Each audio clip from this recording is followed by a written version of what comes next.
This past week has exposed something very interesting about Hollywood, and that is celebrities aren't just entertainers. People are talking about the Epstein files with George Bush and Bill Gates, but I'm still stuck on the jester. Now, jesters are one of the reasons that Epstein and these people got away with everything. Basically, we're looking at D, B, and C class celebrities. For this video, we can use Rainn Wilson and Chrissy Teigen as examples of this archetype. Allegedly. Rainn Wilson released disturbing tweets talking about harming children in 2009 and 2011. Now you can look these disturbing tweets up. I don't want these tweets to hurt my honey butter's eyes, and I don't want that darkness overshadowing the beauty of my videos and my jacket, okay? It has a dragon on it. He also released a video in 2014 with Soul Pancake on YouTube of him doing really weird things, sexual things to a chicken, a stuffed animal chicken, and you can look that up if you want to see my drift.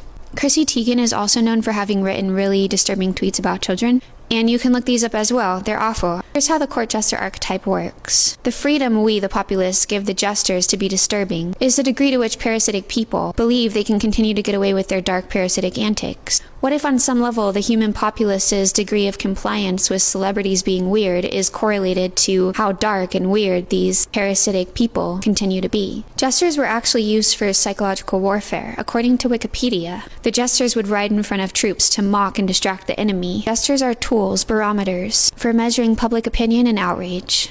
If a jester puts out disturbing words, and there is no public outcry, this signals to the monarchy that the public is indeed tolerant of disgusting behavior. Now, in archetypal context, the jester is seen as a warped reflection of the king.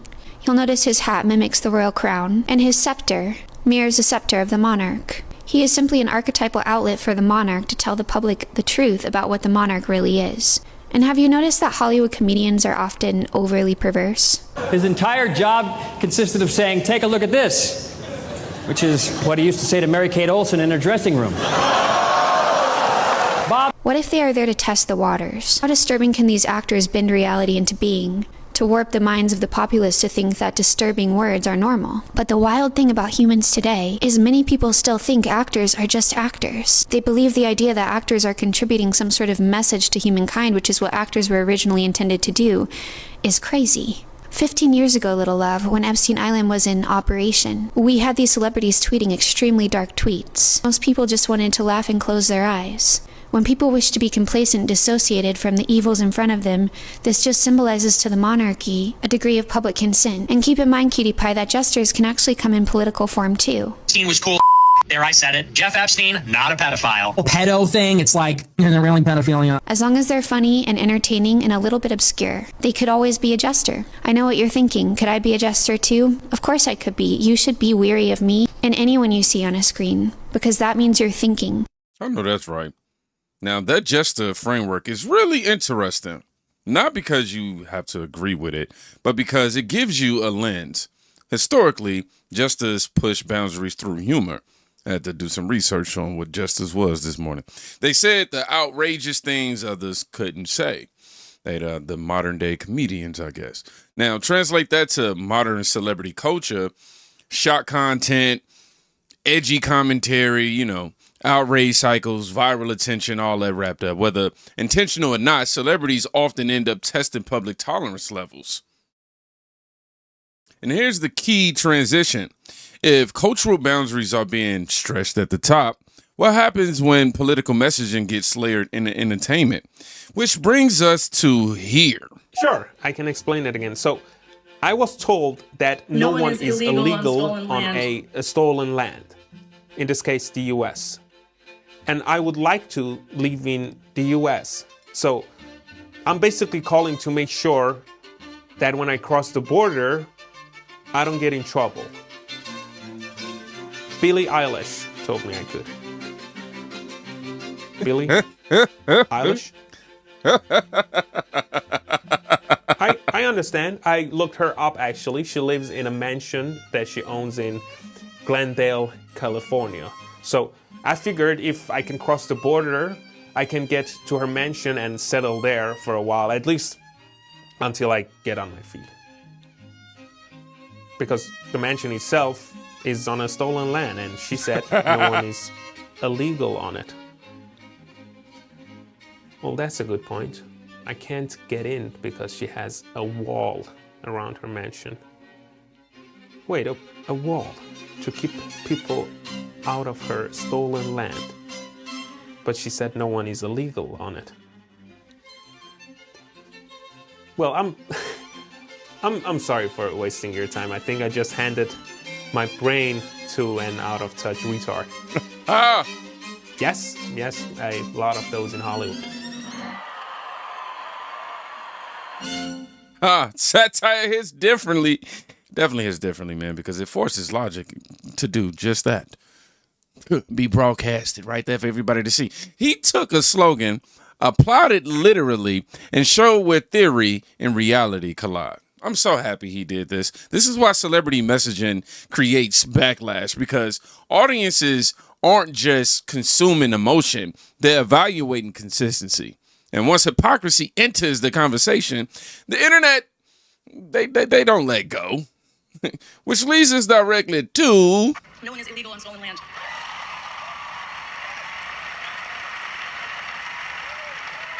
They're all clapping, but I don't think a single person in that room could explain what that phrase even means. Like, if you actually think the land is stolen, why are you still here trespassing? Why would you want millions more people to come and live on the stolen land? I mean, if you think no one's illegal, why stop at immigration? Why not advocate for the abolition of all laws and all private land ownership? I mean, taking this position seriously would mean Billie Eilish would have to give up her gated multi-million-dollar mansion and live in the crime-filled anarchist dystopia with the rest of us plebeians. None of the people advocating for open borders actually want to live in a country without laws. I mean, leftists love laws. They are constantly advocating for more government overreach into our lives. This woke argument, as per usual, comes from two distinct groups of people. First, there are people who are completely uninformed about history and believe that America is the first and only country to be created through force. They ignore that tribes fought over land for centuries before America was even created. And you know those Islamic dictatorships they love to defend? Yeah, those were built on colonialism too. They just ended in theocracy. Second group is made of people who know that America needs borders to keep out people who want to cause harm. But they don't care that America would turn into a dangerous hellscape without borders because they don't think it would impact them. They don't care if life becomes more dangerous for everyone else because they live in gated communities where they think that they'll be shielded from the negative impact. But if there's one thing these two groups have in common, whether the people are ignorant or malicious, they believe America is morally inferior to basically every country in the world. They believe that either everyone coming into America is morally superior than the people who live here, or they believe that America deserves to be destroyed. And neither of these positions are true. America was the first country in the world built on the explicit intention of preserving rights. And while we've never been perfect at that, we've always moved in that direction. And the reality is the country that wants to create a safe society where people are free to live their lives is a country that has laws and borders. Because while we need to recognize that there are a lot of wonderful people that want to come into the country and should be let in, there are also bad people who want to hurt us, and those people shouldn't be let in, and this shouldn't be controversial to say. Advocating for open borders isn't misguided empathy or misplaced good intentions like I've seen so many people saying. Pushing the idea is reckless and dangerous and destructive to what America is. So we need to call out people like Billie Eilish who are using their massive platforms to push statements like this because it's ridiculous. Woo! Now, this clip represents the emotional response side of the audience right here, man. People aren't just debating policy, right? They're reacting to perceived double standards. Security versus open messaging, right? Public property versus public rhetoric. Privilege versus activism. Right or wrong, that tension drives engagement. It fuels comment sections. Trust me, I know. It fuels sharing. But let's go deeper, beyond emotional reaction. No one is illegal on stolen land. Okay, it's stolen land. Who should we give it back to? The Tongva, who lived in LA before we did? Or the Hokan peoples they conquered? How about whoever came before them? You know what? Let's just cut out the middlemen and give it to Adam and Eve. Look, emotionally, I get where Billy's coming from. There have been abuses of power by ICE. But errors in enforcing the law don't mean we don't enforce a law. It means we enforce it humanely and by punishing employers who hire illegally. That's why people came here in the first place. But look, politics aside, the history of humanity is violent. Men with spears took land from men with rocks. Men with guns took it from them both. It's a cycle that we need to stop. But if land has been stolen in the past, the answer is to fix the future, not adopt policies that self-destruct the country that's here now. Because America is not just a piece of land. It's a community. A community that built roads, rails, and running water so hundreds of millions of people can thrive, not just hundreds of thousands. A community of revolutionaries whose constitution inspired other countries. And here's the thing about communities. The healthy ones have strong boundaries, because no boundaries means no one builds. Would Billie invest in her home if anyone could walk in and live there? Would the Grammys be worth attending if anyone could show up? Would anyone build anything worth entering if they didn't have a say on who entered it? That's why private property exists. That's why the Grammys have security. That's why Billie's home has gates. The things we value have boundaries. And we should value America. But okay, I mean, they're already here. Why not just let them stay? Because the only difference between them and millions of people waiting to come here legally is that they were willing to cut the line. Because we gave amnesty to 3 million people in 1986, and now we have tens of millions more. Because when you watch people cut the line, you stop believing in the line and stop trusting the people running it. I mean, why should you even pay taxes if they get access? Why follow the rules if breaking them is rewarded? Now, does that mean we should do anything we want to people who are here illegally? No. They're humans and they must be treated humanely. But they aren't entitled to be here. America has its sins, but we can't get to the future if we're constantly beating ourselves up over the past. Because if you're driving forward while looking behind you, eventually you're going to crash. So let's be aware of our sins, but focused on our wins. Now, if you'd like to support unapologetic truth-telling, become a paid subscriber on Substack. Even if you don't follow my work there, it's the best way to support the mission. definitely support y'all. Now we move into the intellectual layer. This is where discussion shifts from outrage to philosophy, history, conquest cycles, civilization building, practical governance. The point isn't agreement. It's complexity. Real world issues rarely fit into slogan-sized answers. And when celebrities reduce them to slogans, audiences push back with layered arguments like this. But then you get the opposite extreme. Yeah, I got to get my play button working better than that. I'm trying some new buttons on my stream deck. Anywho, here we go. I'm about to address the oldest motherfucking demon in the books. I'm tired of hearing this shit.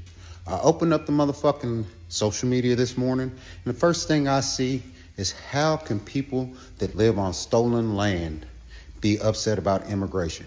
Here's the thing. When you go to war, you have a winner and you have a fucking loser.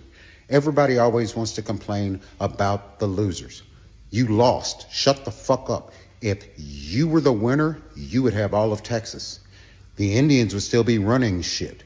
They are not, because they lost. You lost in a game of warfare, just like Hitler lost. You want to glorify it for the Jews and make it all pretty because everybody came in and beat Hitler in war, and what happened? Hitler and all his shit was dismantled. They were declared the losers. They were conquered. When Alexander the Great walked around and conquered all of Europe, he didn't steal the land, he conquered it. Do not get mad or upset. Buck your feelings, you got conquered. That's simple. The Mexicans lost to the white people. The Indians lost to the white people. The niggas was controlled by white people. You lost in war. It's that simple. There is no changing the narrative. There is no fixing it. It is exactly as it is. So stop all the they stole this or they stole that. They were better at it. You're just mad because white people figured out how to weaponize gunpowder before anybody else, and they took that shit and ran with it. If you don't like it, fuck your feelings. Facts are facts. Blunt, raw, unfiltered. I probably shouldn't be yelling like that in this apartment right now. Ooh, it's way too early. Anyhow, this is the other side of digital discourse. You know, no nuance, just conviction. And whether viewers support it or reject it, strong language it always spikes engagement metrics. Because, intensity drives reaction. Reaction drives algorithm momentum. Now, I want you to watch how quickly the conversation pivots from ideology into Hollywood narrative speculation. Why Denzel ignore Jay-Z?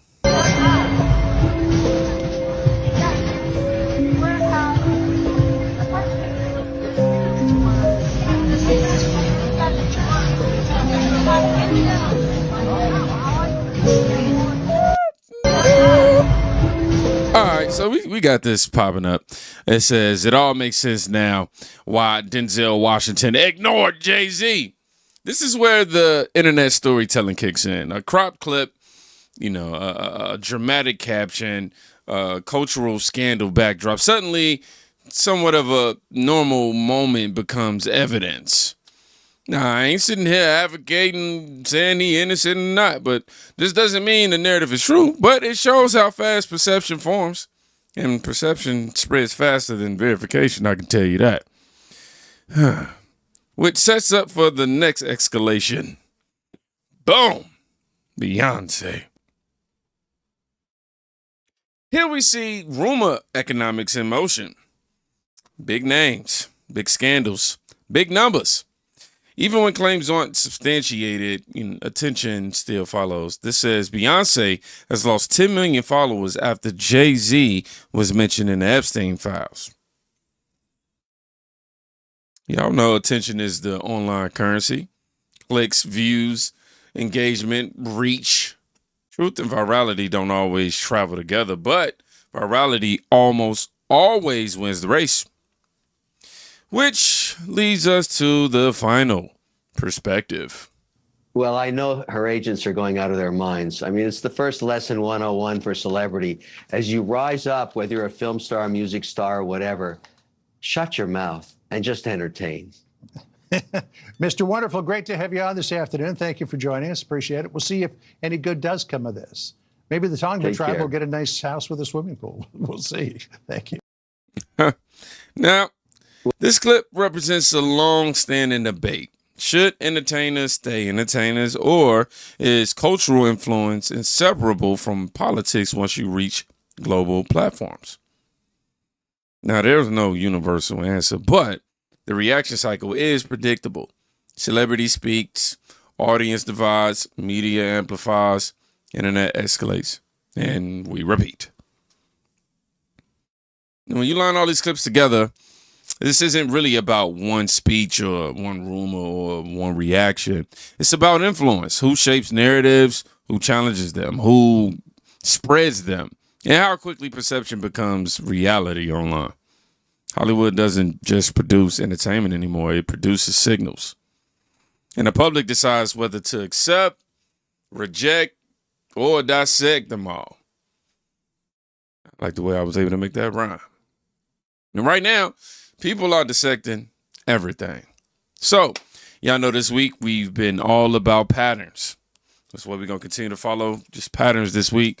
And so if you made it to the end of the video, look, it's too early. It's way too early in the morning right now for me to try to sit here and come up. So just write pattern if you made it to the end of the video, because I'm about to go take a nap so I can wake up and come right back. I love what I do. Y'all be safe. Go check out a friend today. You can quite literally be saving their life. Peace.